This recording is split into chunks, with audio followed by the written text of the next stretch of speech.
أعوذ بالله من الشيطان الرجيم. بسم الله الرحمن الرحيم. الرحمن علم القرآن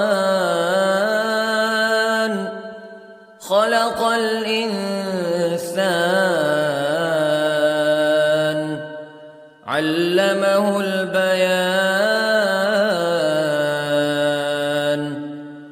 الشمس والقمر بحسبان والنجم والشجر يسجدان والسماء رفعها ووضع الميزان ألا تطغوا في الميزان وأقيموا الوزن بالقسط ولا تخسروا الميزان. والأرض وضعها للأنام فيها فاكهة والنخل ذات الأكمام والحب ذو العصف والريحان فبأي آلاء ربكما تكذبان. خلق الإنسان من صلصال كالفخار وخلق الجان من مارج من نار فبأي آلاء ربكما تكذبان. رب المشرقين ورب المغربين فبأي آلاء ربكما تكذبان. مرج البحرين يلتقيان بينهما برزخ لا يبغيان فبأي آلاء ربكما تكذبان. يخرج منهما اللؤلؤ والمرجان فبأي آلاء ربكما تكذبان. وله الجوار المنشآت في البحر كالأعلام فبأي آلاء ربكما تكذبان. كل من عليها فان ويبقى وجه ربك ذو الجلال والإكرام فبأي آلاء ربكما تكذبان. يسأله من في السماوات والأرض كل يوم هو في شأن فبأي آلاء ربكما تكذبان. سنفرغ لكم أيها الثقلان فبأي آلاء ربكما تكذبان.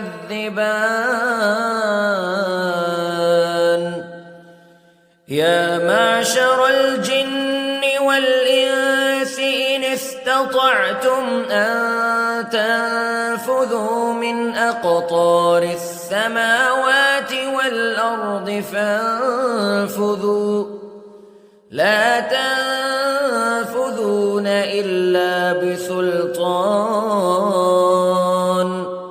فبأي آلاء ربكما تكذبان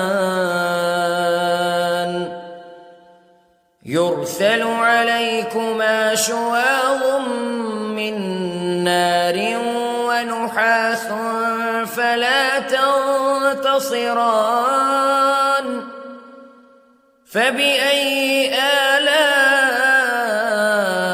ربكما تكذبان فإذا انشقت السماء فكانت وردة كالدهان فبأي آلاء ربكما تكذبان فيومئذ لا يسأل عن ذنبه إنس ولا جان فبأي آلاء ربكما تكذبان يعرف المجرمون بسيماهم فيؤخذ بالنواصي والأقدام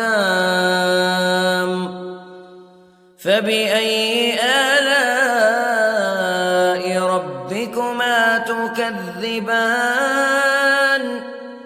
هذه جهنم التي يكذب بها المجرمون يطوفون بينها وبين حميم آن فبأي آلاء ربكما تكذبان ولمن خاف مقام ربه جنتان فبأي آلاء ربكما تكذبان ذواتا أفنان فبأي آلاء ربكما تكذبان فيهما عينان تجريان فبأي آلاء ربكما تكذبان فيهما من كل فاكهة زوجان فبأي آلاء ربكما تكذبان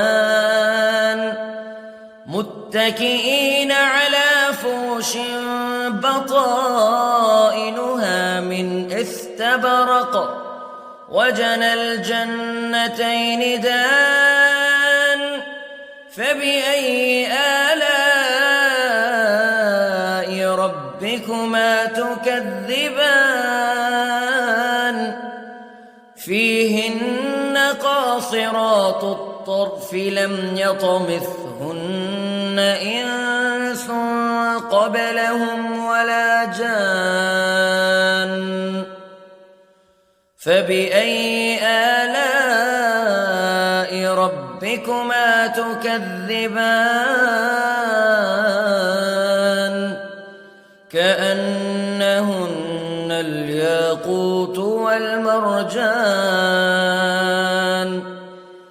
فبأي آلاء ربكما تكذبان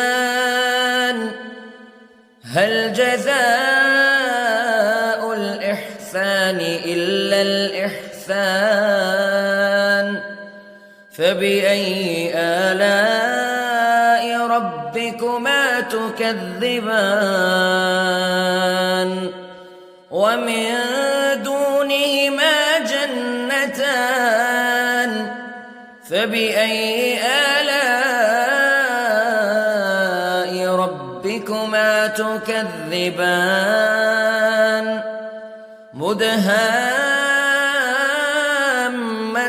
مدهامتان فبأي آلاء ربكما تكذبان فيهما عينان نضاختان فبأي آلاء ربكما تكذبان فيهما فاكهة ونخل ورمان فبأي آلاء ربكما تكذبان فيهن خيرات حسان فبأي آلاء ربكما تكذبان حور مقصورات في الخيام فبأي آلاء ربكما تكذبان لم يطمثهن إنس قبلهم ولا جان فبأي آلاء ربكما تكذبان متكئين على رفرف خضر وعبقري حسان فبأي آلاء ربكما تكذبان تبارك اسم ربك ذي الجلال والإكرام